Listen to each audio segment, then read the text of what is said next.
Welcome to Who Knew. We are fans of the current series of Doctor Who, and here we discuss our likes, dislikes, and insights into the modern regeneration of the show. Subscribe, review, and listen to us on iTunes and Stitcher, or our YouTube channel, youtube.com/WhoKnewPodcast. All our episodes are on whoknewpodcast.com. You can leave comments there, or email us at whoknewpodcast@gmail.com. We also have an Instagram and Twitter account. Tweet at us at whoknewpodcast, and find us on Facebook.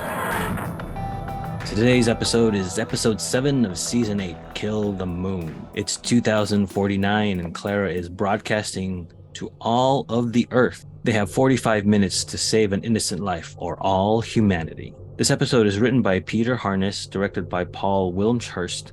It originally aired on the 4th of October 2014 and was originally watched by 4.81 million viewers. Hi, this is Eugene. Let's introduce ourselves. This is Brian. Hi, y'all. It's Kelsey here. Hello, this is Frank. This is Auburn, and I'm sorry, I just want to go home now. Can I go home? I hate to tell you, you are home. Courtney, why did you come if you just want to go home? Claire is telling the Doctor that Courtney Woods has been having a hard time since she was on the Tardis, when he told her that she wasn't special. He scoffs at the idea, but as the two enter the TARDIS, Courtney is there, asking him whether he believes it's true. To cheer her up, he offers to make her the first woman on the moon. That will be special enough. They arrive in a recycled space shuttle that's crash landing into the moon. No one is hurt, and soon 3 people enter from the airlock. The first thing the Doctor wants to know is where the Earth-like gravity is coming from. Something's wrong with the moon, but nobody knows what it is, except that it's getting heavier. They are going to use 100 nuclear bombs to blow up the moon. They head toward an abandoned station, finding cobwebs everywhere along the way. The lead astronaut, Lundvik, orders preparations to detonate the bombs. The Doctor finds evidence that the moon is falling to bits because of tectonic shifting that shouldn't exist. Well, that sounds a lot better than what we actually watched. Sorry. You're welcome. It sounded, interesting. I did like the beginning. It was, reminded me of 42, where this is the time that we have, which is the episode length, which I liked. Mm-hmm. Oh, I didn't even notice that, but I did like the cold open. Like it was grabbed me.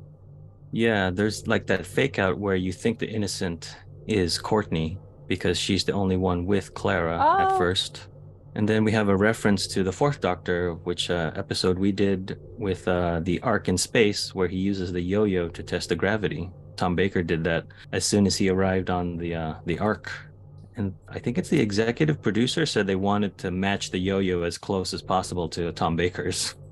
I guess I'm in the minority where I do like this episode more than anybody here. Well, this is I didn't want to say it yet, but I don't dislike it as much as I did before. Yeah. I know. That's good. Because this is where the Doctor is the smartest person in the room, where he hasn't been that way before, where he's using the yo-yo to figure out what's going on with the moon's gravity, and then he spouts off the he sees a prototype version of the Bennett oscillator, using that to say we're in the year 2049. I'm like, okay, this is again relating to the Ark in space. So the Doctor is remembering things that he should remember, and like putting pieces together that the Doctor I know would do in a situation like this. Yeah, I don't know why, but sorry. Oh, I didn't really have a doctor with. I didn't really have a problem with the Doctor in this episode. Thank you for bringing that up, because that does make me feel better about it. Yeah. I think my biggest issue is just maybe the familiarity of the moon, and then having some odd writing choices. I think they're just odd story choices, especially for a show that isn't educational. Like it might have started that way. I don't look at it for real science, but when it's something as familiar as the moon, you have to, at least in my opinion, you have to make it a little more grounded in some of the details of science. Mm-hmm. Right. I totally understand that. Yeah. Well, yeah. Because it is different than time travel or the sonic or camouflage circuits, kind of the chameleon circuit. Just because those are brought in as futuristic. It's not something we have a baseline of knowledge about. And this is our baseline of knowledge. We're just throwing out and going, okay, this other idea. Yeah. So Well, particularly with the gravity, and we'll continue. I don't know why, but I do like the fact that the moment he comes out of the TARDIS, his first thing is what's going on with the gravity. Yeah. For some reason, I just kind of like that. I did too, because he also gave different ideas of what could do it. Yeah. Yes, and that's what I was. Nice. That's what I was missing from the previous episodes with Capaldi. Right. Like, this is the Doctor that he's curious enough to like know what the mystery is or figure it out. And then his gravity tests; those were funny. Yeah. Also, this was something that I only realized on doing the second viewing for the podcast. When they come into the TARDIS in the beginning and find Courtney, and she's got the Windex cleaning, which is like, oh, convenient. He also says to her, "You've got vortex manipulators." And I never understood that, but now I finally did realize that she has 6 seasick bands on her hands, on her wrists. Those things where it's like, he's looking at those and he thinks they're vortex manipulators. So I thought that was funny when they finally did figure it out, because they didn't show a close-up of them. They should have been an insert of what he was talking about. So we would have been in on the joke. It's not. Yeah. It's not a vortex manipulator like Captain Jack's or River Songs. Right. But he doesn't know any different. And I also do love the fact that the shuttle crash lands on the moon and everybody's fine. Including the shuttle.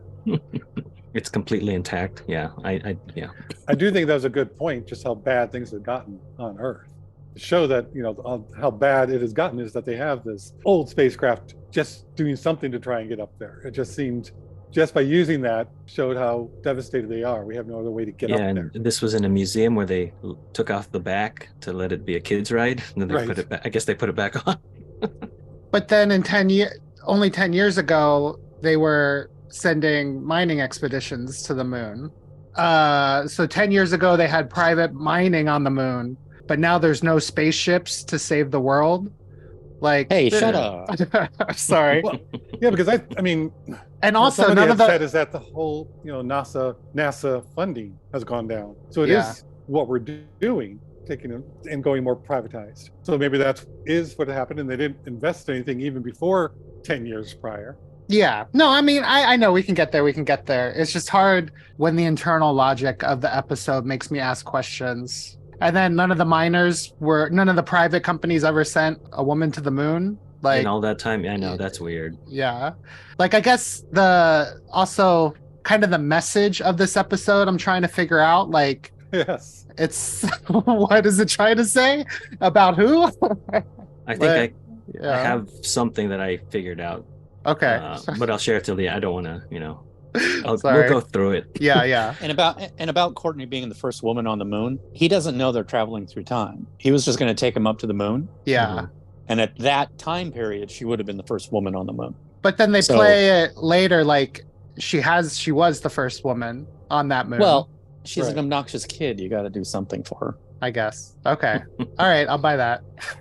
But I mean, apparently one person telling her she's not special is going to ruin her life forever. Get over yourself. And I don't remember them having that type of discussion in Caretaker. I mean, they started that way, but then their banter between Courtney and the Doctor. I think it's at the end, right? When he takes her up into space and shows her space. And then, right? I mean, I don't really remember it either. All he says is there's spillage, because she threw up. But they were getting, their banter and stuff was kind of good. It was like, okay, but they just made Courtney useless in such a, I don't know, maybe I'm getting old. She's a teenager, but other ones that they have written from other writers and different showrunners had young kids who were really interesting, who were smart, and they played it well. Now, I think she did really well acting because I did not like her. And so she really did well at irritating me. So I think the actress is fine.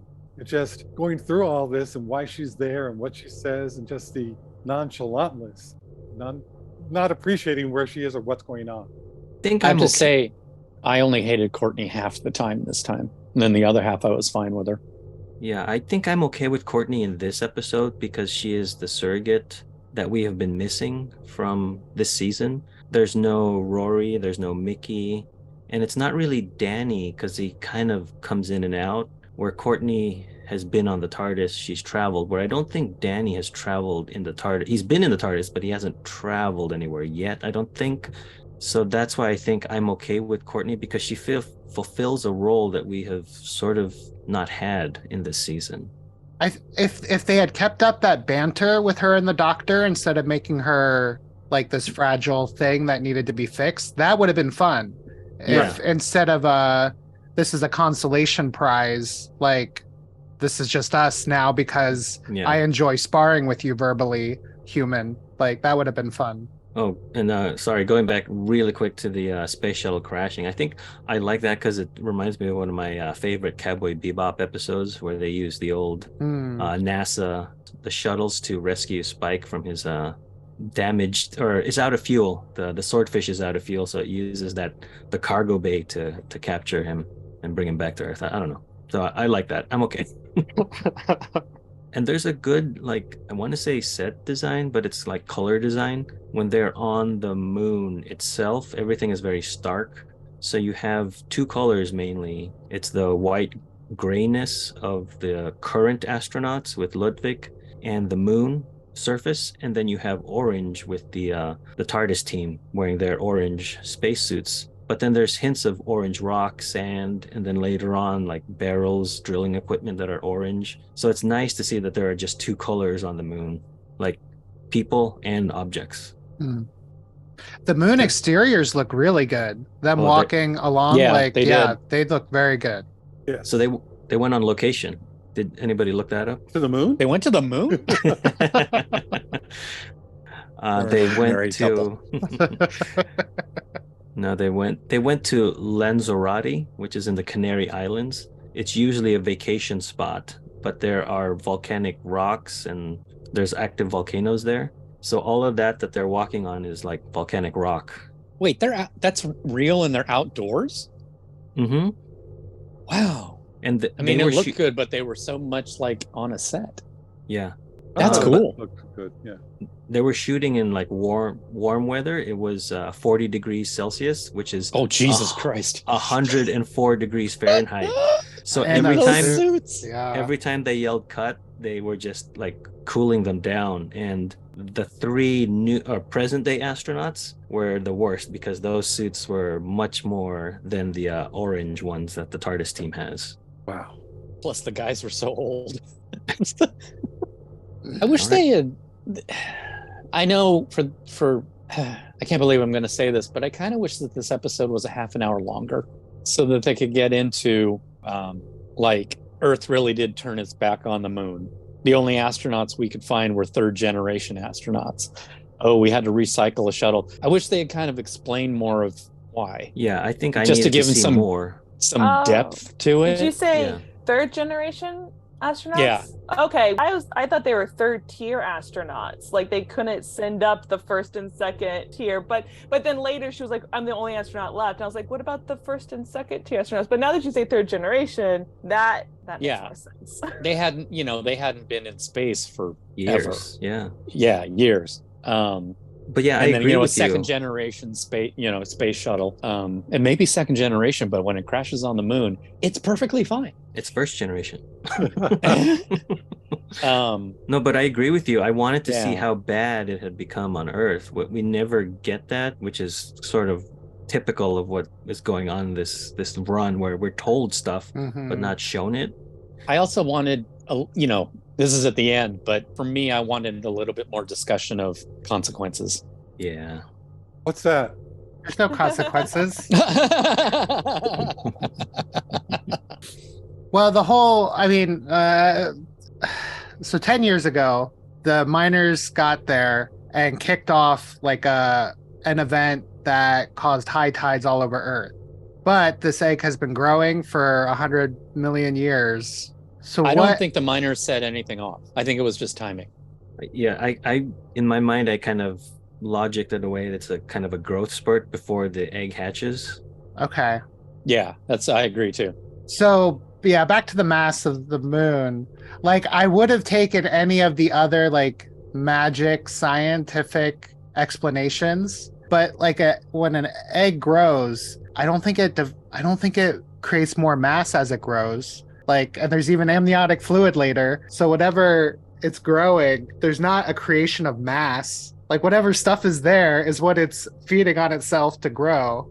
Yeah, I I don't know. When what you've you're got a moon, when you've got a moon-sized egg with a creature nobody's ever seen taking up the whole thing, maybe it does at the end. Yes. You know what I mean? It's just kind of like, if you're gonna buy the rest. Yes, I know. I know. There's so many things in this episode too. It's like, oh, you just got to buy into it. Yeah. I'm reminded of that. I guess it's a cartoon / meme where there's a bunch of scientific mathematical things, and then it says, and then a miracle happens. Yes. But what like it's for, again, like the science of tides and how the moon affects us is familiar to us. It's like, you know, we live with it, especially on the coast. Like, so yeah, and especially because it is our satellite, like it's an opportunity to teach British kids about the moon. I guess with maybe they could have thrown some like weird facts to help, but the one that bugged me is when they said all the tides rised at once, and it's like, what, water just floated around the whole planet? I mean, it's like, the tides went really high, just leave it at that. So it's like, 12 at noon North America was underwater, and at midnight Europe was underwater. Yeah, and I'll journey like a few of the ways, but when you pile too many on, that's when it's just like, well, now it's not even like, we'll just do this on some alien planet because you might as well, but whatever. Yeah. Also, I question their entire plan. Hi, we're going to take 100 nuclear weapons up to the moon and blow it up. Like, that's their plan, right? I'm like, did they see Armageddon and they just wanted to do that? Yeah. No, and also it's like, you really think 100 nuclear weapons is going to blow up the entire moon? I mean, it's going to mess it up. Again, yeah, should have gone more into it. But from what I was hearing, Ludwig talking about, yeah, they don't have a big plan. They don't know what to do. So many things are devastated. They don't have anything to get into space anymore because everything's moved to something else. I don't know what that is. They didn't say, but all the resources and everything, was shut down. So they couldn't get up to space. And I don't know why. Well, and I don't know why, different countries didn't work together. So I don't know if it was a global thing and just some people went up there to mine. If I could change what they did, it would have been an international team, because usually in movies and fiction, that's what brings the world together, is a disaster that they have to work together. They cannot avoid it. Well, I think they were really trying, they didn't successfully do it, but they were really trying to say that the humans had turned their backs on the moon. And they could have done that by showing us the desperation on Earth, but they didn't. And because, this is at the end, but he makes such a big deal of, this is the moment. This is the moment you looked up and you never looked down again. So it was like a big, huge, crucial, fixed point in time kind of a thing. But they didn't really do it well. They really didn't hit that home. No, because it's an exposition. It wasn't like... Yeah. It needed to be shown. And this is really... There's exposition that nobody got. It's like, sure, there are problems on Earth, but this is what we're dealing with now. It's like, but this is causing all those problems on Earth. And millions are dying. And it didn't seem like Clara, Courtney, even the doctor got how devastating it was on Earth. If we would have gotten that, even if it was all speaking, we would have seen their reactions, that they would take that as a weight, then we would have gotten a little bit better. And this is really, really nitpicky. If there had been such disaster on the Earth and tides and all that kind of stuff, you wouldn't be able to recognize the continents when you're looking at the lights. Yeah. But I know exactly why they did it. They had no choice. They had to do it that way. But it is like, okay, if you're going to be picky. And there was plenty of lights still on. Like it wasn't North Korea. Yeah. Sorry. No, I was going to bring that up too at the end. I was like, there's a lot of lights for a lot of not good conditions on Earth. But nobody knows geography anyway. Yeah. The other thing I think could have been done is that they could have made the astronauts look a little more disheveled, because they look too like clean cut. Yeah. If they had just like the men had more beards or 5 o'clock shadows, I think that would have conveyed a little more, I guess desperation. Yeah, the one guy looked very well kept. Yeah. Duke. Yeah.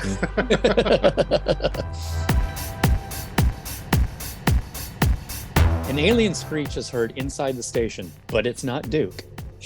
As they investigate, something crawls around in the dark. It's a huge black and red spider stalking them. As with the common Tyrannosaurus Rex, it can't see them, only sense their movement. Very slowly, they begin to move towards the exit. Unaware of what's happening, Duke enters the room and is killed by the spider.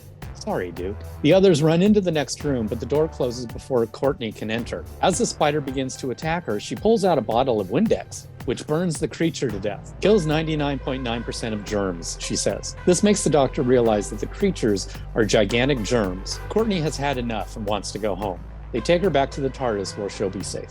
So here's another. Now, this is where I don't like Courtney. And here's another pet peeve of mine. Like when words are duplicated too much, it's like for writers, I'm like, come up with something else. We might not be there quite yet, but like earlier, or at this point, no, it was earlier, the doctor talks about trying to determine like people's makeup, like what could have been killing the people, or just seeing if what they taste like. And he says chicken. And then with Courtney, I guess it's later, or is it here? We get the chicken egg. The chicken. Yeah. Yeah. That's later on. There was one other, maybe it was here. Oh yeah, the germ thing. Yeah, so like Courtney reading that off the bottle and then the doctor connecting that later. I again, that's just like a little too like hand wavy from a writer. Like yeah, I agree. Maybe either change the words clever. or yeah. It's just like, oh, like it almost made it feel like that should have come first. Like maybe the doctor had a theory about the them. Egg? Yeah, exactly. Yes. That's bad. But yeah, it was just yeah. Oh, sorry, Elvin. No, go ahead. I'm done. But I think you can, and there's more for you to say after I say this, is that this is also where Courtney floats before she kills the creature. And then the doctor has an explanation for that. Maybe that's when I turned to you, Auburn. I was like, is that true? Yes, I think that was it. What was the explanation for that? The gravity is because the spiders are messing with the gravity on the space station and sort of the moon, so it just like conveniently turns on when the yo-yo grabs, or she grabs the yo-yo. It's weird. But it's not artificial gravity in the space shuttle, right? No, it's the mass of the mass of the moon. Yes. Yeah. Okay, because it was just kind of like, because I was sitting there and it confused me so much, but I'm like, no, wait a minute. The gravity does have its own, or the moon does have its own gravity. She wouldn't just float, but it's because everything is all screwed up. Because all the power was coming back on, the doors are opening, so something was going on with the gravity at that point. It's inconsistent. And why she was so far away from everybody. Well, for the wire, they wanted to leave her behind. Like it would be like if an earthquake happened on Earth somewhere, there's no gravity because the Earth is shifting. Like it just doesn't. It's not how physics works. No. Hey, I saw a Moonfall. It's a terrible movie. I haven't seen it. I am not going to see that. You want scientific if you want scientific inaccuracy, watch that movie. It's hysterical. I'm not going to see any of his movies ever. And thank you, Brian, for pointing out the T-Rex connection to the spiders. Mm-hmm. Because the doctor figured that one out pretty quick. Yes. And wasn't it a convenient thing that the writers just threw in? But then Duke didn't come into the room very fast. Like he was moving about as fast as they were on slow. But it's Duke. And we forgot about Henry. He's the first one to die because he goes back conveniently by himself. I'm like, well, following a horror trope, he's going to be the first one to bite it. And somewhere the whole idea of the spiders with the webs and becoming a bacteria germ. Oh yeah. Or two different storylines that somehow they're trying to mix. Well, also they're germs that can be killed by Windex. They're germs that can be that hate sunlight, right? Because that hurts them. Yeah, they're bacteria. So they don't like sunlight, and yet they can just meander around at no atmosphere planet without any problems. You know, they're so sensitive that Windex kills them, but hey, you don't have an atmosphere, you can still scurry around really good. This is also seems to be a trope with these episodes. There's some sort of immune system that is manifesting itself in some sort of creature, like with the Let's Kill Hitler episode with the big robot. There's those antibodies that are like jellyfish looking manifestations, and then when they went inside the Dalek has its own immune system. Antibodies. Yeah. I'm like, you guys, what is going on? You guys just keep bringing this up so often. Yeah. But this time, this scene has my favorite moment in the whole episode, and that's when the doctor is trying to explain. They're looking at the projection of the moon, and he's trying to explain. He's like, "Okay, as you and I know, well, no, not you. You don't know, but as you, well, no, you really don't know. Okay, so I know. Well, look, she's a scientist. Yes, the scientist knows, and I know. She and I know, and it's just like it's a perfect Capaldi moment. It's a perfect Capaldi moment. That's where he shines. I love that. I just wish everything was like that. Well, there was a little one, I think it was earlier than the one you're talking about, where the doctor is telling everybody to run away from the spider germs. And then Lundvik is like, who made you the boss? And the doctor says, okay, say run then. Yeah. And I also love the way he says, the moon's an egg. Mm-hmm. He's just like, okay, audience, buy into this. And he's so fascinated. That's another good thing. That's a very doctor thing. That's what he's I like. So fascinated by it. I'd love to see how many takes they did, and I'd love to see Capaldi talking with the director. And I think the director and him were like, how are you going to make this line real? Yeah. How are you going to sell it? And then meanwhile, Moffat's in the back going like, you better not screw this up. I want this in there. What gets me is that the whole Earth, everything we know about Earth and the moon are all because of spiders. Oh, the Ragnar. Yes. The whole reason that the Earth was formed was as a incubator. For the Rachnos. Yes. So the queen of the Rachnos started that and had her kids, and that was in the center of the Earth. And then this other thing is an egg. So it's like, you're not on any. So it's like, wait a minute. Well, the cosmos is just a big web anyway, so maybe that's why there's the moon and the Earth have its origins in spider arachnid things. But going back, I know, Alburn, you brought up like the repetition of certain phrases to like get us to where we need to go logically. But I think why I'm okay with this is because it shows that Courtney is sort of capable, even though it's sort of by accident that she uses the Windex. But then that springboards the doctor into figuring out what's going on, because I think it was in Time Heist where he was able to clue in on what the teller was doing, but not really know what the teller was, I think. Because he's like, oh, the teller's doing this. He's sucking the brain or doing something with the brain, but I don't know what's doing that. Then how do you know what it's doing? Where in here, he's putting it together like the spray is antibacterial, it's against germs, so therefore it's a germ. This is an immune. Like, I can see his thought process, where in Time Heist, I was like, it's very inconsistent where you know the road signs, but you don't know the freeway you're on. Ooh. But how many people can be wearing the spacesuit with a backpack that looks mostly empty, reach back, unzip it, get out the wipe and that, and then spray? It just was so silly. No, for sure. But again, I think it's the surrogate for the kids watching. They're like, oh, I can do that with household appliances and objects. Oh, that's a good point. I wonder if because spiders aren't bacteria at home, so you spray a spider with Windex. You can still, I think you can still kill it that way. You can still harm it. Oh yeah, I've done it. I think that's what he's trying to say. Is like, don't harm innocent animals. That's what I'm getting out of it. They had to throw that in for PETA. I don't know. It's very inconsistent. Who knows? Yeah. What about those innocent spiders lives? were hurt in the filming of this. Yeah. Those innocent germ lives. Courtney just reminded me of Veruca Salt from Willy Wonka. I want this. You have to do this for me. I want to go home now.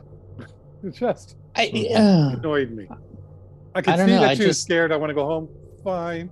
But then as she's going into the TARDIS, well, do you have any games for me? Do I have to do anything else? I'm going to be bored. You have to entertain me.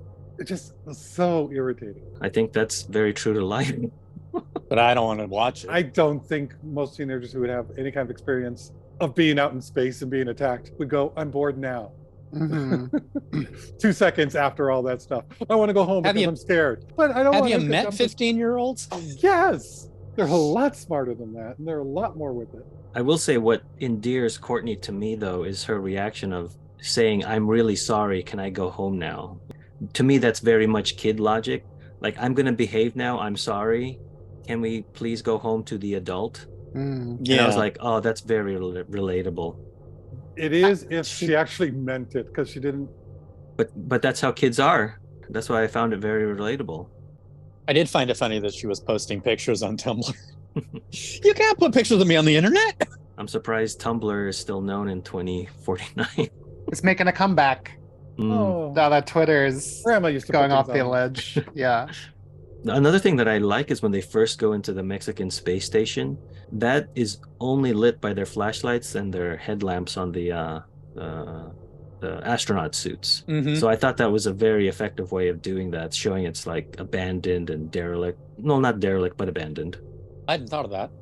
Yeah. I did go, well, they wouldn't, I don't think that they would hang a poncho on a chair if they filmed it today. There was a Because there's- poncho on a chair. There's There a were- poncho. And there were cactuses or cacti around. Oh man, I clocked dressing. the decorative plate. Yeah, but yeah, it's just like, ooh, they wouldn't do that.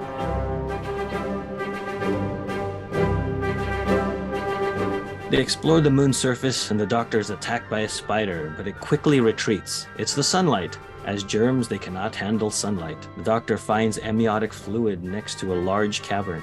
He tells them to be safe and enthusiastically leaps into it. Clara and Ludwig watch as the shuttle falls into a newly created chasm, taking the TARDIS with it. The doctor suddenly pops up saying that he knows what's happening. The spiders are bacteria living on something very big. Turns out the moon is an egg and the creature inside it is ready to hatch. The doctor finds it fascinating, but Ludwig asks, how do we kill it? Disgusted, the doctor says, kill the moon? Use the bombs if you want. While they argue about the life of the creature versus the Earth, Courtney uses an automated system to bring the TARDIS to them. The doctor says he's not going to do anything. Earth isn't his world. It's not his choice. This moment is for humans to decide. This will determine how their future will be for centuries, and that decision needs to be made right now. Kill it or let it live. A school teacher, an astronaut, and a teenager. And he leaves in the TARDIS. Okay. Sorry, that came out. Before we get into the heart of the stuff, this is the best callback ever. Yep. Ever. Courtney, he wants, bring the TARDIS to me. Capaldi just says to her, there are some DVDs on a shelf. Take one of them and shove it in the console. Yep. And it'll bring you to me, which is Blink. So do you remember Blink, that? No, they I had the don't. DVDs. Yeah. And With the in Easter order egg. to, with the Easter eggs are on the DVD, but they were also, you put the DVD in the console and it would automatically take the TARDIS to where the doctor was. Oh. And remember, that's how they got the TARDIS away from the Weeping Angels. But even better is, he says, that Capaldi says, just hold on to the console, otherwise the TARDIS will leave you behind. Which is what happened in Blink. That is so cool. Yeah. Whatever their names are. Carrie Sally Mulligan. Sparrow. Yeah, that's it. Sally Sparrow and her boyfriend they're not holding on to anything, so they get left behind. Yeah, they're holding on to each other because they're scared. Yeah, but now it's like, okay, we'll use the Blink thing to get the TARDIS to be pulled back, and somebody must realized, well, why wouldn't she stay behind? So it's like, grab the console. This is like a well thought out callback. I like Yes, I agree. And it wasn't really, emphasized. So Mm. it was, a lot more hidden. You wouldn't really Offhand. get it. Yeah. And I only caught it this last time I watched it. Yeah, it's a kind of a deeper cut because it's a different showrunner, Hmm. but the No, same. it's Moffat. Moffat yeah. wrote Blink. Yeah, but it's a different showrunner being Russell, and then this one now is the Moffat era. Right. But Moffat didn't write this episode, is what I'm saying. Oh, I see what you're saying. Well, even in Blink, Martha goes, "We've seen the moon landing twice. Yeah. It's going back to the moon." So this is the part where we talk about Clara saying things are going to be okay because she says, we've been into the future, and if the moon had fallen apart, somebody would have mentioned it. And I'm like, this is the smart time traveler companion Clara that I wanted out of that one scene. And I think it was Listen with the Rupert Pink and then Danny Pink. Like, she should be smarter as a companion. Mhm. So this is like what I wanted from that scene. Yeah.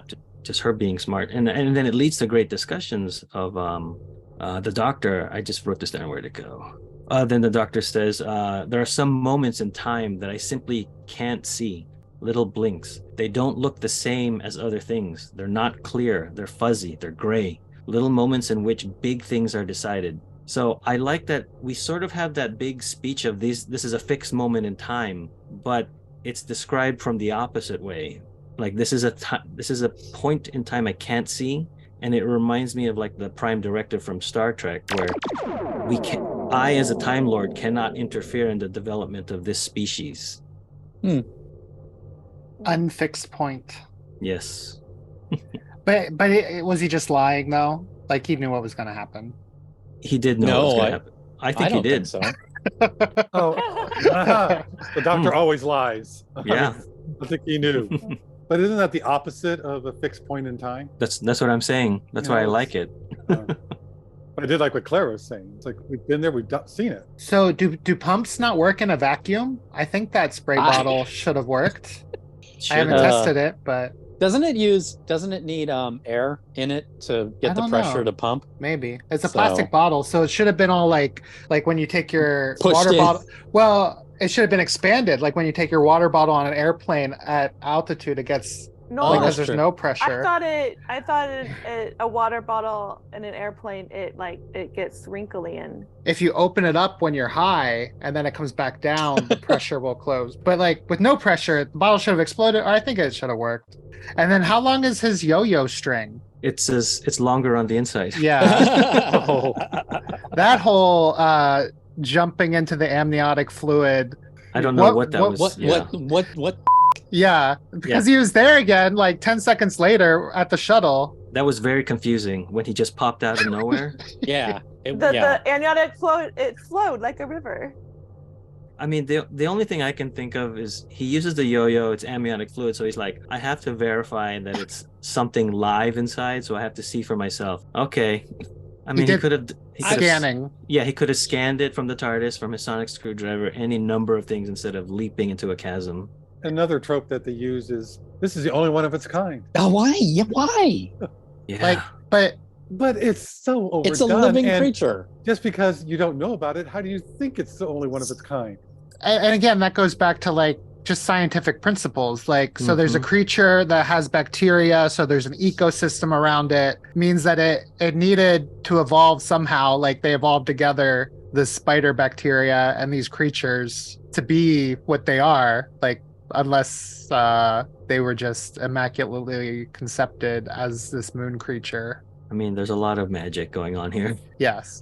And I guess, I don't mind magic. It's just hard when it's, again, I said it before, but when it's so close to home, like, and we understand like how things work in our skies. So when they take those magical leaps that aren't alien, I guess it's harder for me to buy. Yeah, I agree. If you put an egg on a scale, I don't think it would develop more mass as the chick develops. Like all of the mass where would it come from? There. Yeah. Yeah, because that's that principle where matter cannot be destroyed, just converted. So especially if there's amniotic fluid, that's the mass that's going to be made into creature. Yes. One thing that I do like about this scene is when the doctor reveals that the moon is a hatching egg. Ludwig is quiet. The doctor and Clara are talking, but Ludwig is always in it's a 3-shot. So it's great blocking where you can tell that she's thinking. She's like, "Oh, this is a thing. We can kill it." That scene, that moment is the entire episode. Yeah, it's the moral dilemma. And it's the what's the word, impetus for the doctor's actions for the rest of the episode, because he's so fascinated by this, and she doesn't say kill the moon, but she kills the mood, where she says, how do we kill it? And the doctor is instantly, humans, and I think that's why he does the rest of the thing that he does, because it is like, I'm not saving you this time. If that's your attitude, you do it. But there is a resonance there. It's just not as powerful as I think it should have been. Yeah, because I think that they were trying to give time to all sides. Yeah. And I think they did a good job with the time part. I don't know if they did a good job with the validity of all sides, because I definitely understand everybody's point of view and what they're trying to get the others to agree on.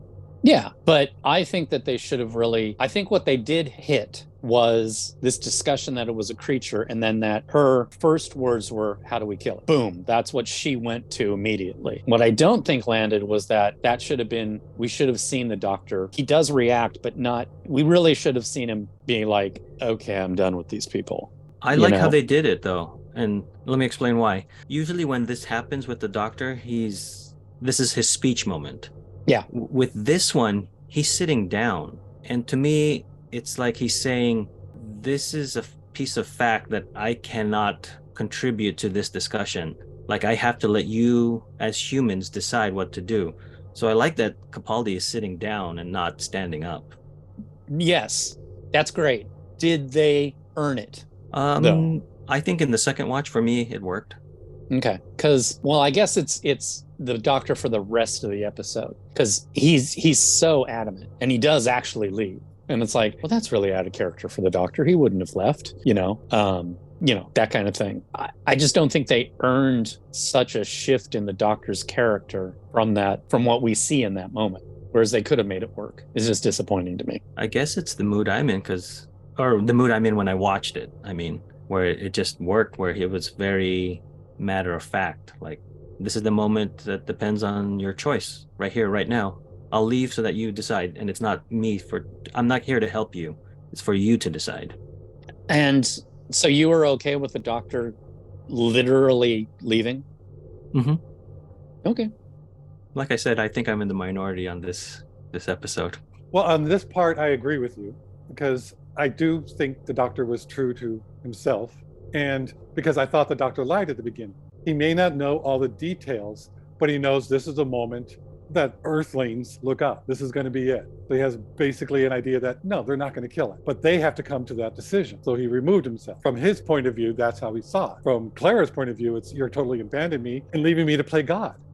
Yeah. Yeah. And that's why I think I said, I understand everybody's point of view. I understand the doctor's point of view, where I have to leave. I can't be an influence on the decision making. And then Clara feeling like her friend abandoned her. Completely get that. Yeah. So I thought, that's why I think to me, this was earned. And now that we're here at this point, the doctor leaves 3 women to decide on a choice. And so to me, this is a completely abortion unrealistic issue. Thing. Yeah. Women's choice issue. And I think God, that's I why didn't even realize that. That's why it hit me. I'm like, I think that's why I like this episode. But the analogy is just not done well. There's going to be, sorry, I'm jumping ahead, but there's no consequence. It would have been, either way, nothing would have changed, really. Yeah, and again, I didn't pick up on this on the first time I watched it when it broadcasted. So I think just having time and like separate me from that initial airing and then the state of what we're going through now, maybe that's why I like it a little more. When you originally saw this on that first viewing, were you okay with how the doctor acted? Mm-hmm. I think I was generally okay with this episode. Okay. Because I'm not. No, I was just curious. Yeah. I don't even think I disagree with you that much. One thing that I didn't like was the doctor saying, this is humanity's chance to decide. And they decided. And Clara changed that decision. So it's not humanity's decision to make. Can we talk about that? They didn't make that decision. Somebody else took about that later. Okay. Yeah, is that okay? Oh, yeah.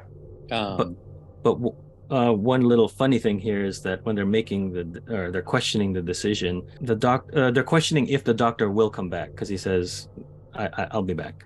Clara says to Courtney, you can call me Clara, and she replies with, I prefer Miss. Yeah. that felt very real, very genuine. It was very welcomed in this tensionist moment. Oh, that was another thing I wanted to bring up. I really like how Clara went into protection mode in this episode. I thought it was really well done. I don't know. Yeah. I'm not the biggest Clara fan, but that to me was just like, I'm so glad they wrote her like this. No, yeah, I think the way she's pushing back with the doctor in this episode is very good. But also when the women were speaking, it's like Claire's like, okay, well, what are the ramifications if we do this or if we don't? You know, she goes, we have the time. We have to have this time to think. What is going to happen? You know, the tides aren't going to be there. What else can happen? But it's an eggshell. No. It's not a small little eggshell. We already have that. This thing's huge. And eggshells are very, very tough. They're made that way to keep the thing alive inside. You know, whatever animal it is. Also, what is the first thing an animal does when it's born? Eat. Yes. And what's there? The earth. Yeah. Like this is not. I totally thought that. Yeah. You're lucky that thing wasn't hungry. Yeah. No. But we also don't know what its food source is. That's why That's the whole. okay. That's the unbalanced. Yeah, I know. Arguments. In that, depending on who's writing the story, this is either a horror or a good feeling. It's a good feeling alien creature that comes out, or it's one that's going to devastate the earth. I'll have and an that answer. Depends on the writer. The story. I'll have some insight. I don't know if it's an answer for that at the end.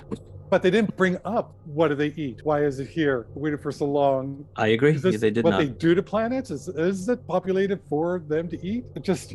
Yeah, we don't know. Okay. Yeah. That's why I think they should have gone more into that. Yes, I agree. I agree with you on this. Even part, if there wasn't answers. Yes. Half an hour longer. Mm-hmm. You know, just give us that time to get into the meat of the debate. There's one good line in here with the what's her name? Ludwig, where she's like, you don't have the courage to make an unfair decision. I liked that line because, I mean, she's like, this totally sucks. I get it. You know, it's an innocent creature and we're going to kill it. Well, yeah, that's what we have to do. You know, she wasn't that typical gung-ho militaristic kind of character that would have just been like, you know, it's us or them, you know, kind of a thing. Yeah, she probably wasn't an American astronaut then. Right. She was Vulcan. Go to the you know, way. I just do. I mean, I just do like the fact that she thought this was terrible, but she didn't. That wasn't going to stop her from doing it. You know, there's like one big creature versus all of Earth. That's not a hard decision to make. Yeah, but and I think, but you know what I mean? Yeah, because again, it showed, like I mentioned earlier, I understand everybody's point of view and the arguments they're bringing, the characters, I mean, to the dilemma, and I like that. Yeah. I'm sorry, I've got the episode on in the background, and they're in that debate right now. So you're filling the Josh role today. Yes, it's not a chicken. Oh. Okay, well, sorry. Well, this isn't the first time that the Doctor decided not to sort of intervene, because we kind of saw that with the 11th Doctor in The Beast Below, where this thing, the space whale, I think it was. Yeah, he got so angry. Yeah. And then he was going to intervene. He was going to lobotomize it. But then he was like... He was stopped by Amy going, no. But then also the 9th Doctor, I think in Aliens of London, he chose to take a step back when he witnessed what would happen to be the first contact with the alien life with that space pig, I think. That's a little more subtle on that one, though. Wait, say that again?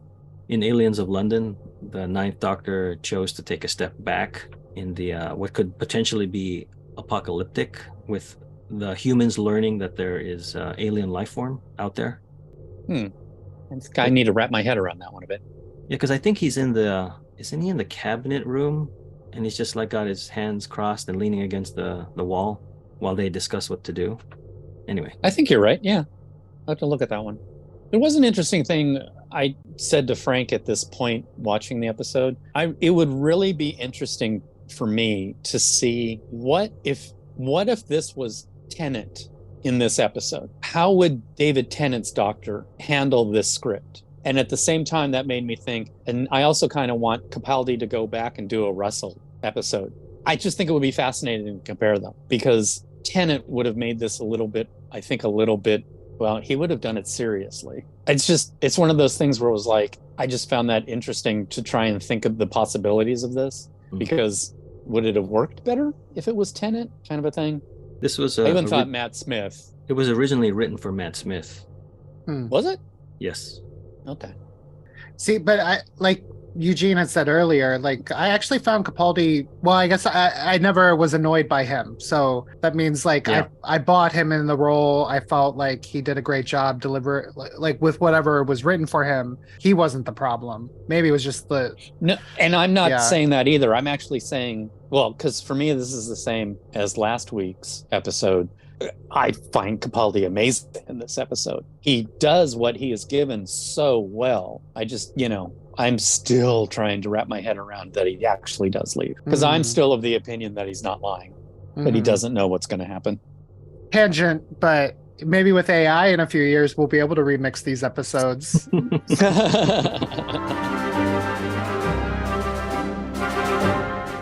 Mission Control opens communications with the station. Broadcasting to all of Earth, Clara explains the situation to the whole planet. A terrible choice must be made. Kill the creature or let it live. If you decide to kill the creature, turn all your lights off. To let it live, turn them all on. They watch as all the lights on Earth go out. Lundvik counts down to detonation, but at the last second, two things happen. Clara overrides the detonation order, and the Doctor appears in the TARDIS. They leave the moon and arrive on a beach just as the moon is hatching. After all that, it turns out to be harmless. As it's leaving, the creature lays another moon egg, so everything is all good and normal again. They return Courtney back home. Clara is livid. She wants to know what he knew. He knew that she would always make the right choice. She tells him to go away, go a long way away. And as the TARDIS disappears, she discusses her decision with Danny. She says she is done with time traveling. Danny says wait to decide. Let things calm down, then tell the Doctor what she has decided. I'm going to slap you so hard you're going to regenerate. That's a good line. So I like this leaving on the lights on or off for making their vote, because it reminds me of another anime. It's called a Gunbuster. So those of you know that's it's a good ending for that series. Yeah, I liked it too. It was a good idea. I just wish they had discussed the Earth actually did say let the thing die. And I'm not saying that's wrong, but could we have a little bit of discuss? Because it's such a big deal that this is the moment when humans go out into space. Yeah, but they chose to let the thing die. They didn't. You know what I mean? Yes, it's like this wasn't a great moment in human history. And I think Frank said earlier, or Eugene, Clara overrides everybody on Earth. I think that's why you saying that this episode could have been longer. This is what I want. Like at the end of the Almost People, I think it was, like let's discuss the moral implications of what is being decided here. Yeah, right. I would put the extra bits here for the most part. Right. Well, that one was a two-parter, so they had time. They had time to. But they didn't. That's the problem. They just brushed it off with them going to that conference. Right. As this run of Doctor Who is dropping these questions, but not fully discussing the implications, or placing seeds, but not watering them. Like, I could have taken less spiders on the surface of the moon and more people in British homes looking out the window and then flipping the lights or something. Something to give us an emotional connection to Earth. Yeah. Yeah. Oh, yeah, that would have been a good idea. And I think what we good idea. And what I think we aren't given lends me and my optimism to think that this is in my own fan fiction, which is several volumes deep by now. The people of Earth saw that their choice was wrong, so they had to rethink what they were doing, and that's why they go and explore. Because, like the Doctor said, they looked up and saw that their choice to kill something was wrong. Anyway, we also should have had a line or something from Lundvik where she says, I'm not a writer, but something along the lines of, oh my God, I was wrong. Everything did turn out right. But she thanks Clara. Yeah, that's true. Yeah, that's true. Yeah. She had pride. Like she could have, and she wasn't necessarily, I don't think she was wrong. Like, no, I don't think she was wrong either. Yeah, that's why it's like, I'm not a good writer, but she's like, that was a gutsy choice. Again, I can't figure out how to write it, but something where it's like, wow, it all did turn out okay in the end. So I'm really relieved. Yeah, and I think you wanted more to it, which I agree. But I did like what they did. But for Eugene, from the people of Earth's point of view, the moon blew up. We saw it disintegrate. So they may have thought that they did it. They said, no, blow up the moon. This is what happened. Oh, we did the right thing. We blew it up. We got this thing got free and brought back the moon that doesn't destroy us. And disasters stop happening because it blew up. So the only people who know is that one woman who's going to be talking, Ludwig, but she's 2,000 miles away from anywhere she has to get to. NASA. Yeah. And also the people that turned on the light. It's weird because we see from the moon's perspective nighttime on Earth, but then they're the ones that turn off the lights. And then when we go back to Earth to witness the hatching of the egg, it's daytime. So it's like, where's the geography in all of this? It's it it's doesn't not add up. not matching up No. Also, doesn't add why up. a beach? because it's They were all pretty. destroyed already. All Well- the beaches were destroyed. Did you not hear the beginning when all the waters all at once went up? Right. Well, did you see the grass all these coming out? people? Did you see the grass coming out? That was somebody's front lawn.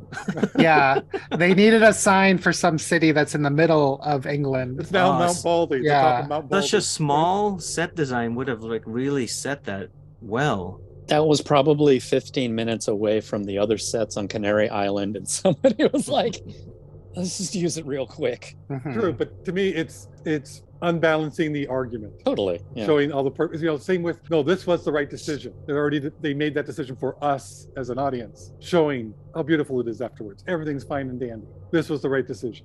If I wanted more in it of what is the right decision, I wanted more discussion, and they did not seem to be balanced. And like what Brian had said earlier, like their whole mission was pointless because it was all going to turn out the same, Yep. whether they were there or not. Ooh, how Raiders of the Lost Ark. Yes. Wait, what? You don't need Indiana Jones in that movie. Yeah, not in the third act. Like if the astronauts had never gone to the moon to blow with the nuclear weapons, it still would have hatched and then Regardless, been yeah. fine and then left another moon. So if nobody had been paying attention, would they even have known except for the natural disasters stop? Again, back to physics though, like a creature that has just been born, unless it's a tribble, and leaves like an egg that's the same size as itself, which was just born, like it's just a lot of mass there. Yeah. It's hard. Yeah, the mass is doubled. Yes, yes. The whole bit. It's a changeling. It's the Odo factor where mass doesn't matter. Oh boy, And we're getting into some deeper, darker territory. but I did want to say this also shows the moment where I believe that the Doctor was not lying, where the Doctor really did not know what was going to happen, and it really was a gray area that he couldn't see. Because, and I don't like that they did it, but there's that moment when they said, somebody says to him, like, they're on the beach and they're like, well, did it work? Did it work? And he like walks towards the ocean a little bit. We see him from behind and his head like springs back and then he starts to do his speech. I see that as like, now that it's done, he can now see everything. And so it's like, he gets that moment of revelation, and they really are making it a moment. They really are like, oh, this information's coming into my brain. And he tells them what happens because now he can see it because the decision has been passed, which is why and again, I'm like, well, that's a bit dramatic, but that's what leads me to believe that he's not lying earlier on. He really doesn't know what's going to happen. He just knows that Clara's going to make the right choice. I see it that he doesn't know until they make the choice. Right. Because that's when the TARDIS lands on the space station. He's like, 1, 2, 3, let's go. And it's so convenient that it's at the time that Clara intervenes. It's a time machine, though. No, I know, but sometimes it doesn't work. It doesn't get him to where it needs to go. So this one to me... Yeah, but it always takes him where he needs to be. Yes. So this one, he needed to be there because he wanted to show them what was going to happen. And for me, it's like saying he needed to leave so that they can make that decision. And then he shows up to show them what they needed to see. So I sort of leaning towards he knows what's going to happen and where he needs to be. And the fact that he doesn't need to be there is part of it. Yeah, okay. So I see your way as well. I see your way, yeah. I don't think there's a right or wrong answer, which I think is great about this episode. Mm-hmm.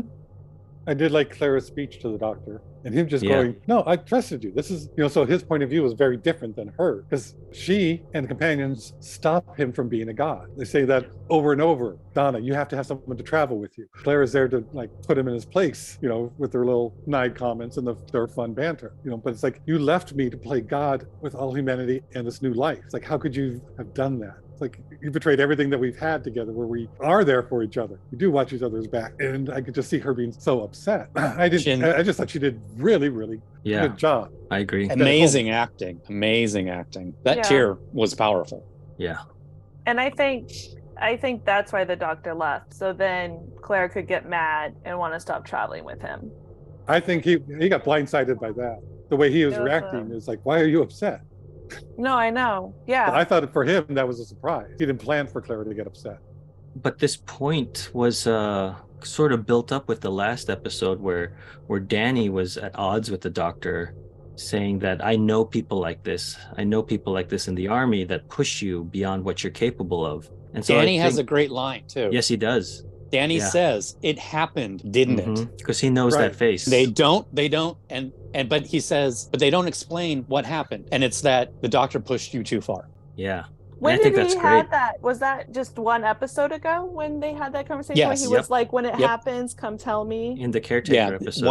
One day he's going to push you too far. And there is a part of me that's like, I wish you had kind of had a line where it's like, it happened, didn't it? He pushed you too far. But then there's also a part of me going, no, I like that they didn't say it. It's weird, right? There's like a balance. It's very weird. There's a balance that they do, and then they sometimes don't do.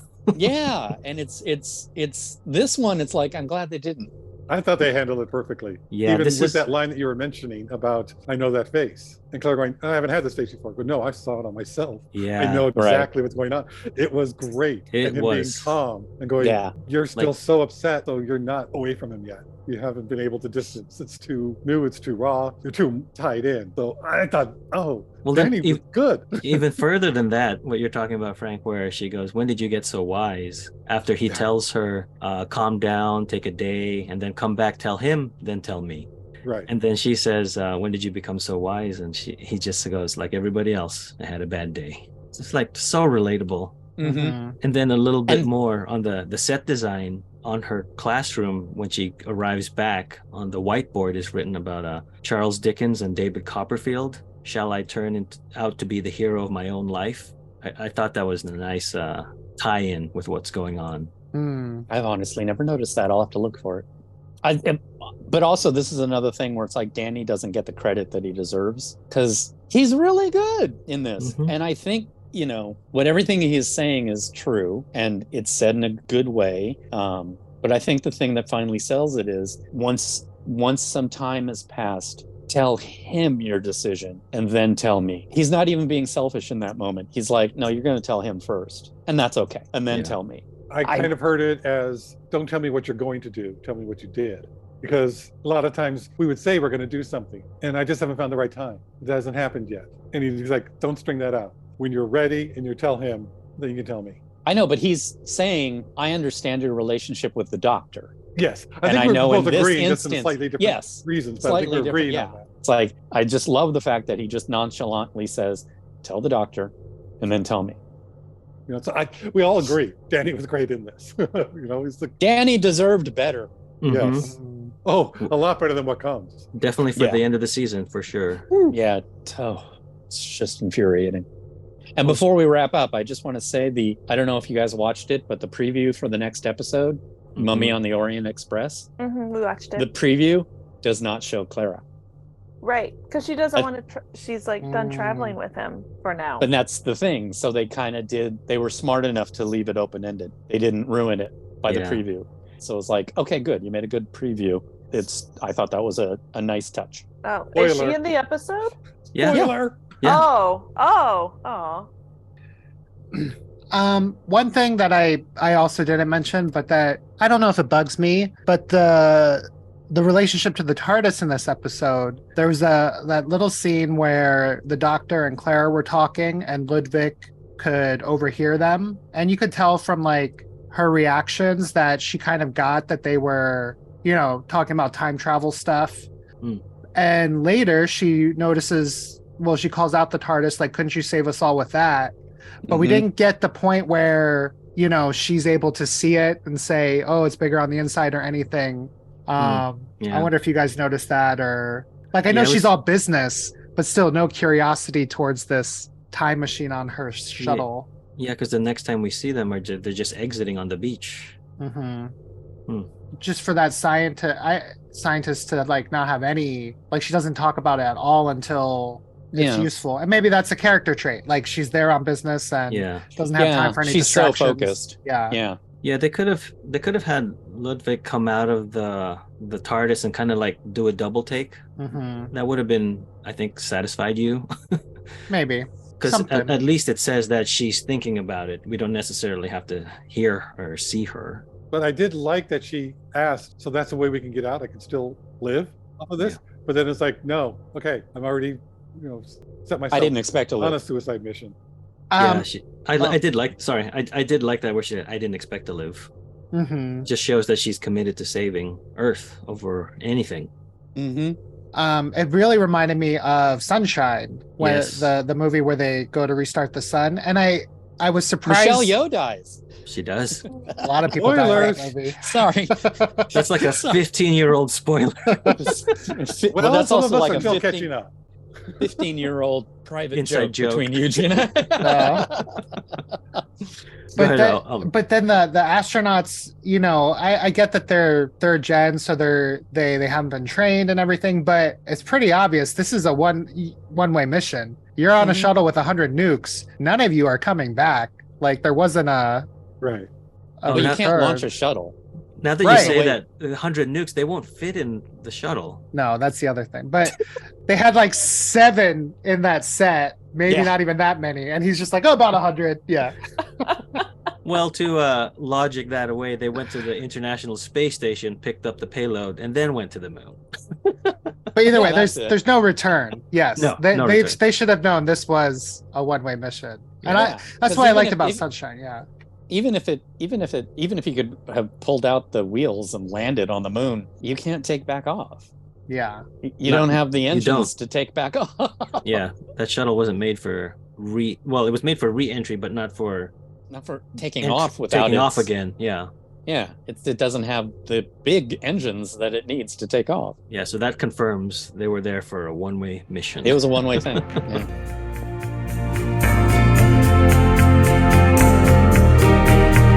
There's commentary on this episode, which was very rare in this run, but director Paul Wilmhurst and Scott Bates, who is the first assistant director, were on the commentary. They talked about more writing stuff than I thought they would. I thought it would be more technical. Oh, really? Yeah. So Paul also is going to direct Mummy on the Orient Express, the next episode, and Last Christmas, which also has some sort of spider-like things. And then Scott Bates was the first assistant director on Listen and Time Heist, which was in this same season. So they mentioned that this script was, I think they mentioned that this script was originally written for Matt Smith, but Stephen Moffat got it and said, we want to make it more Hinchcliffe, which is I think a writer in the classic Doctor Who era from 74 to 77. And he was the one most noted for doing the horror frightening episodes in that run. So Moffat really wanted to amp up the horror aspect of this, make it more intense and emotional. And I think from those directions, I don't know if they're good directions, but that's what happened with this episode. But comparing it to that era of Doctor Who, it failed. Yeah, But because I that think- era of Doctor Who was creepy. And I think that's why they were referencing Ark in Space so much. Mm. Yeah, that is around that time period. Well, it's a little earlier, but yeah. All right, so for the cast, we have Ellis George as Courtney Woods, Hermione Norris as Ludwig. She was Rose Myers in MI5. Phil Nice plays Henry. He's the first one to die out of the 3 astronauts. He played a male hiker in Torchwood Season 4, Miracle Day, The New World. Ugh. Christopher Dane plays McKean. He's the mission control guy. And then Tony Asobo plays Duke. He was previously in Classic Who with Destiny of the Daleks with the 4th Doctor and Dragonfire with the 7th Doctor. Really? Yeah. Wow. It was cool to see him on the Doctor Who extras where Capaldi shook his hand, and I think it was another Fan moment. Well, sort of. He's like, this guy's been through it all. We have a veteran. And then it's the producer or director, somebody else. They're both shaking his hand, so I thought that was really nice. So, Kill the Moon. Who is this episode good for? Or more specifically, this episode is good for who? A new viewer, a casual viewer, a fan of the show, or a diehard? I'd put it in Die Hard. There are some good scenes in this, some good parts I liked. Not enough to really watch it again. But Courtney just bugged me. Veruca Salt's attitude, everything there. It's just not my episode at all. So I don't think somebody new would really get a lot of it. I think it was confusing the first time we watched it, and we know what's going on. So I'm going for Die Hard. Yeah, I think I agree mostly with Frank. Like, I would not expose somebody who had never seen Doctor Who to this because I would don't think I would get them back. But then, like, even as a fan, it's not that hard to watch. Like, it's fun, but yeah, the logic stuff just gets to me immediately. So I'm gonna go with Die Hard as well. Oh, do I have to go next? Okay. I don't know. That's hard. This is so process of elimination. It's not going to be for a new Who viewer. I would never. I don't. I don't know. It's hard because from talking with you guys, it seemed like a lot of you found something good about this episode on a rewatch, and that's usually why I would recommend it to a fan. Is if it's like you didn't really like it the first time, but like watch it again. It's a great episode or something like that. But like I didn't like it on a rewatch.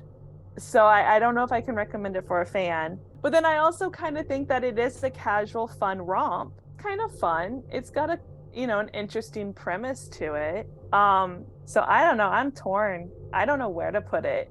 Eeny, meeny, miny, mo. Then just say Die Hard. Die Hard. Die Hard it is.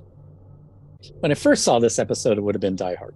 But now that we're watching this season again, I'm liking it more. I admit it. I'm actually going to say casual. Sorry. Don't be sorry. There's no wrong answer. I'm really latching on to Capaldi's performances now. Yeah. I don't know. It does say something that I wish it were longer rather than shorter. Mm-hmm. I think with a fast forward button, it'd be a really good episode. And I'm surprised Courtney doesn't bug me as much as she did in the beginning. I mean, yes, she does whine, but coming off of the two kids at the end of last season, it's like, yeah, those two really annoyed me the whole time. And Courtney does offer some contributions to this, which I think are good. So yeah, I can't believe I'm saying it, but I'm going to say casual. I think you could just turn this on and go, okay, I'm going to watch it and be fine. Oh man, I'm the minority on this one that I enjoyed this episode the first time I watched it, and I still found stuff to pull out that I enjoyed. Like, it's not for the hard sci-fi people because it's very fast and loose. But to me, good sci-fi is able to address current issues by putting them into the far future, and we are removed from modern day so that we can sort of address them in a non-familiar context. Like Star Trek did it with racism, Terminator does it with technology and the dangers of technology. So I like that Kill the Moon is able to address the debate of choice and the right of choice in a way that I didn't see on my first viewing of it. So not that it addresses it in a good way, but it addresses it enough that it makes me think. And so I like things that make me think. Whether I agree with them or not is irrelevant, but if it makes me think, that's a good thing. And I remember really liking this episode because I did not like the previous episodes that had come before it. And I felt that this one was the most that I've seen of the Doctor that I recognize and the Doctor that I like. So I was really wanting to put this in a new category for a new viewer, but I think there's stuff that you need to know that you'll be asking too many questions. And so because of that, I'll have to put it in casual. I want to ask one more question. For each one of us, what would you have decided? I mean, I think I was with the scientist that this was a threat and needed to be eliminated. For me, it would be I'd have killed the creature. Yeah, I agree. One life versus 8 billion. Yeah. And lives that had already been affected. Yeah. Like there was ongoing suffering on Earth because of this, apparently. Like the scientist says, it's an unfair choice, but life's unfair. And from the information we had and agreed with people on Earth, we got to do it. Terrible decision, terrible act, but all we know is if we save the creature, we're going to die anyway. It's, we don't know anything other than that. And see, that's why I want more out of this episode. I want to know how they came to the conclusion that the moon is the cause of this. How is this your last resort? What are the reports, the surveys, all the science stuff, the calculations that you did? But given what we're given in the episode, yeah, kill the moon, because number one, it's the people on the Earth making the choice. So my burden is sort of lifted from any guilt. that that the doctor shows me at the end that was the wrong choice. So I'm like, well, blame them. They're over there. Go talk to them. Don't talk to me. So that's why I'm like, I don't know, but I want more information. And that's also why I like that you view this as like presenting a choice to the cast, to the characters, but like at the end of the day, like the message is very anti-choice. It's like very pro, like in the US would be a pro-life, described as a pro-life kind of point of view. And so like it is interesting that this choice is given to 3 female characters, and even from the beginning it's kind of tongue-in-cheek with you'll be the first woman on the moon, but then at the end, unless they choose the doctor's way, you know, they're not going to reap benefits. So I and then looking at the outline, reminded that it was written by a man, directed by a man. So it's just it's an interesting line that they try to take with it, and maybe that's also kind of why it just feels a little like just less than like it's not as sharp like the Almost People, where I think they had a very clear message of these people are also people. I don't know. It's just a weird one. Because it reminds me of what Josh brings up, where men are bringing up sexism, but then it's still men bringing it up and like saying, hey, this thing is wrong. But then at the end of the day, the choice doesn't matter because the choice was made for them.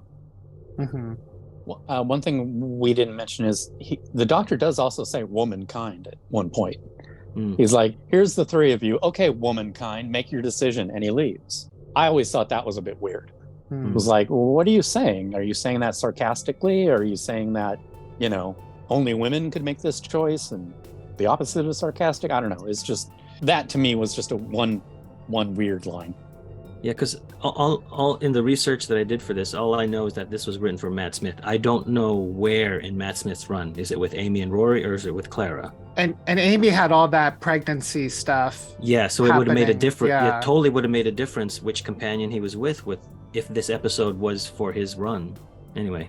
I also think Matt Smith would have been delivering the same lines, but it'd be more compassionate, more understanding. That's what I was thinking about Tenet too. It was like, I had to do it. You had to make this choice. You were the ones that had to go through this. But he'd be more compassionate about it, you know, not liking it. And so either Clara or Amy, I think, would still be upset with him, but not as furious. Right. Not so much like throwing your hands up and being like, you decide. It's more of like, you have to decide.